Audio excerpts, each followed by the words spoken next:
Hello everybody, welcome to the UK Packers podcast. As usual, I'm your host at SteedyTheNFL on Twitter, and of course follow the group at UK Packers. And as usual, I'm joined by me old buddy, me old pal. It's at Ryan Peacock NFL. What's going on, buddy? Well, what's going on, I guess, is that I can see you, and you can see me, and everyone can see us. It's slightly different on a Thursday night right now, isn't it? Yeah, it's a video shoot. We're involved in a video shoot. This is kind of bringing people behind to look at our draws on the podcast, and this is what it looks like. First timers, we're video virgins to a large degree. Yeah, who knows how this is going to come out. The idea is we're doing the 10-minute takedown. We've got 10 minutes to talk about this week's upcoming game between Green Bay and the Chicago Bears.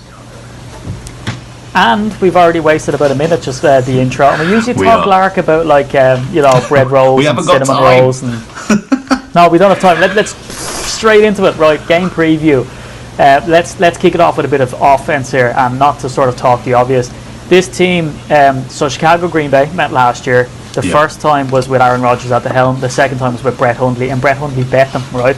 Brett Hundley, the player who is now a Seattle Seahawk, so we can kind of, I was going to say we can say what we want about him, but that's kind of unfair. And I'm only joking. I'm not going to trash ex-players, apart from Martellus Bennett.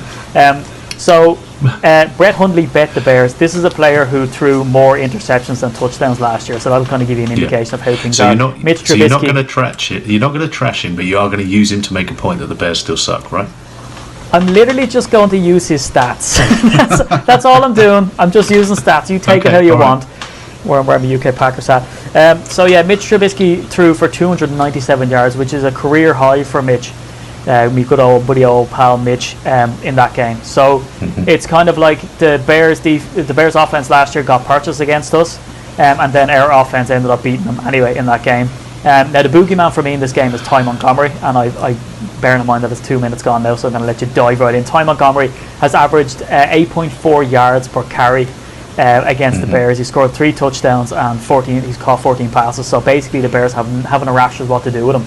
So he's the X factor for me in this. Him and Jamal Williams to see what they do. There's so much more to talk about, Rhino, but I don't know if you want to dive feet first in here. There is. I think. Well, let's look back to that previous game you were talking about there, where Brett Hundley did it last year.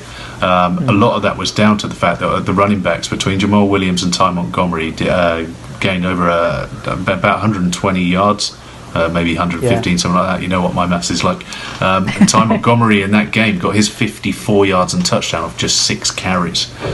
So that backs up your point there. And I think that could be the key as well, is if we can get that run game going and get it to sort of mean something and therefore assist in the passing game.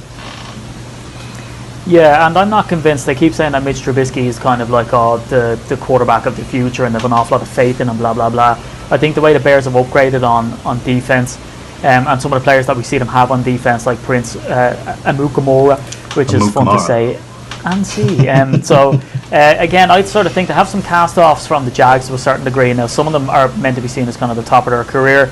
Allen Robinson the second, much more of an upgrade on Allen Robinson the first, if I might add. So he's in now, and he's their wide receiver number 1.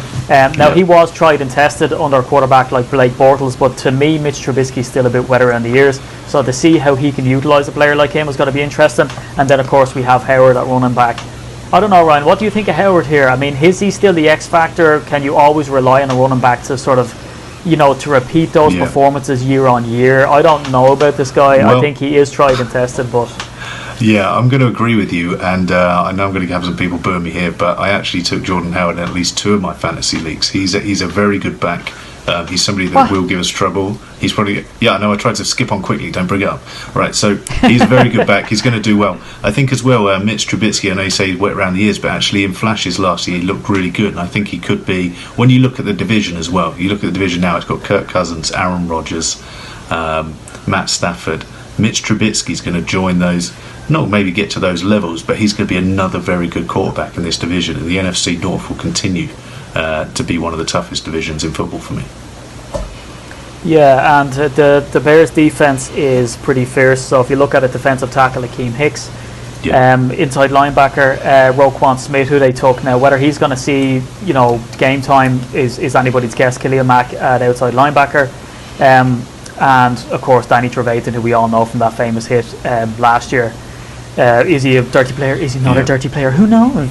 So Prince and Mukamara's in there as well. So this is a pretty fierce defense, and I think I love these sort of articles that come out of like, oh, what's the real matchup here? And one of them was Matt Nagy or Nagy, whichever you want to call him, against Mike Pettin. No, I mean I think the real matchup here is going to obviously be Brian Balaga coming up against the likes of Khalil Mack, but I think the real MVP to do with the Bears defense is actually Brian Gutekunst. He's after making the Bears pay big top dollar for Kyle Fuller and Khalil Mack, which means that when they do have to pay Mitch Trubisky, if that comes to fruition, and he is, as we all see, he's kind of, restricted the Bears, financial capabilities, let's say, just by those two players, which I think was a smart move. Now, Rhino, the Bears defense, Sure. I mean, are we looking at a defense that could be built up? And I don't mean to overhype it here, but I'm going to do it anyway just to make the victory that we're going to obviously get on Sunday night all the sweeter, right? I mean, are they starting to build just an absolute, like, look at Akeem Hicks, Danny Trevathan, Kyle Fuller. Is this a 1985 Bears in the making? Is that what we're looking at here? No? No. Probably not, because I don't think that you've got to be absolutely elite to be the 85 Bears defense. So I don't think so. But let's face it, the Bears defense right now was a good enough defense. It had good players on the defense before this year, and now they've made it stronger. You would say that probably, yes, we've mentioned Jordan Howard and Trubisky and Robinson, and that they've got other guys that are probably going to step in, but in terms of who's going to be the stronger unit that could carry them through this, it's probably their defense. Now, their defense obviously goes up against our strongest unit in our offense, and I think certainly the key will be their pass rush versus our O-line, and that's going to be the real test. There's going to be some nice matchups here. I think the key for us on defense is that with Mitch Trubisky, I think if we can get the pressure on him up front, and we certainly have the talent now with Mo Wilkerson, Kenny Clark, and Mike Daniels, of course, and I just wonder, what I'm really interested in seeing, I guess, in this game is the prevalence of prevalence is the word of the podcast, by the way. If we can see Clay Matthews rip some nice tackles off. I mean, we saw in one game last year he was like a thing possessed. It was like the throwback to the old Clay Matthews, and we've seen the sort of confidence, obviously, that they've placed in him, right? Mike Pettin, to see that will they bring him back just by scheming, by looking multiple, whatever the hell that means.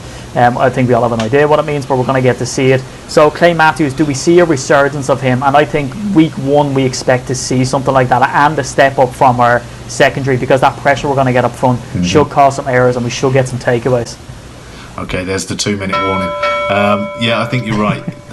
Well, let's face it, Clay Matthews has to perform. The eyes are kind of on the linebacking core right now, on our, what can we do, particularly from the outside guys.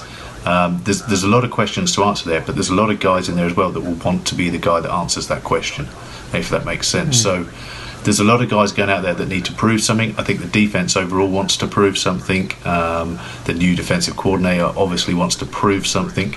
It's going to be a really exciting game. And come on, we're probably going to have to start to wrap this up now. Are the Packers going to win this one, Steve? I think they are. I think the fact that we beat them last year with Brett Hundley, I think when you get Aaron Rodgers in the helm, I think we're going to see some rusty play, some bad tackling from the defense from time to time. But I think they're going to pull off the win. Are you going to predict the score or just a win? I'm going to predict that we win by 13 or more. Oh. Is that good enough? Ooh. Oh yeah, and so you're a big defensive guy. Any defensive players get pick six or anything of the sort? I'm going to go for a Jair Alexander pick six. Yeah, why not? And I think on offense, offensive scorer, I'm going to go Jamal Williams to run the first scoring. Happy days. Right. Now, you said you wanted to talk about this in pre-production.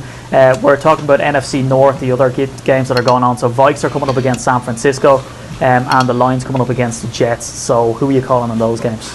I'm going San Francisco 49ers to shock everybody, and the Detroit Lions to beat the New York Jets. Well, we have the weekly NFL pick'em. Yeah, we have that. So I've actually picked the Vikings to win it, but more so because of their defense. And they're more balanced offensively if Kirk Cousins come through. Now, the only boogeyman here is going to be Jimmy Garoppolo, that's obvious, but he's 5-0 in the NFL. He hasn't lost a game yet. That's for the Patriots and for San Fran, but San Fran is absolutely devoid of talent on defense, I believe. And they're also going with the Lions because the Jets are going to be pretty tragic until they can get their rookie quarterback in. I guess that nearly wraps it up then for the 10-minute takeaway. I know we did it. I think so. We just about squeezed it in. So we hope you enjoyed this new version of our Thursday night podcast.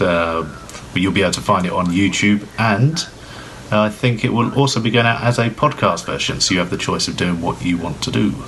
Better believe it. And if you're listening to the podcast now, head over to YouTube and check the video out. But from myself, at CDDNFL on Twitter, and from at Ryan Peacock NFL on Twitter, follow the group at UK Packers, and go Pack Go. Go Pack.